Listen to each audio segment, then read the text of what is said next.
হরে কৃষ্ণ। শাস্ত্রে বলা হয়েছে, সাধু মুখে হরি কথা শুনি যায় মন ব্যথা, কৃষ্ণরতি বাড়ে অনুক্ষণ, অসতের সঙ্গ যত, বিষয় ভাবিত চিত্ত দৃঢ় করে সংসার কারণ।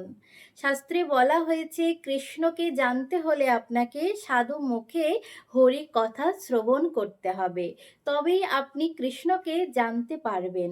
আর যে বিষয়ী, যে কৃষ্ণ কথা জানে না, যে কৃষ্ণ কথা শোনে না, যে সর্বদা সংসার সংসার করে সংসারের পিছনে ছুটছে, এরূপ ব্যক্তির সঙ্গ করলে আপনি কখনোই কৃষ্ণকে জানতে পারবেন না। যেমন আপনি যদি একজন কৃষ্ণ ভক্তের কাছে বসেন, সে আপনাকে কৃষ্ণ কথা বলবে। আর আপনি যদি আর একজন সিরিয়াল যে দেখে টিভিতে, তার কাছে বসেন, তাহলে কোন সিরিয়ালে কি চলছে সে কথাই বলবে। অর্থাৎ যে যেমন ব্যক্তি, সে আপনাকে তেমনই উপদেশ প্রদান করবে।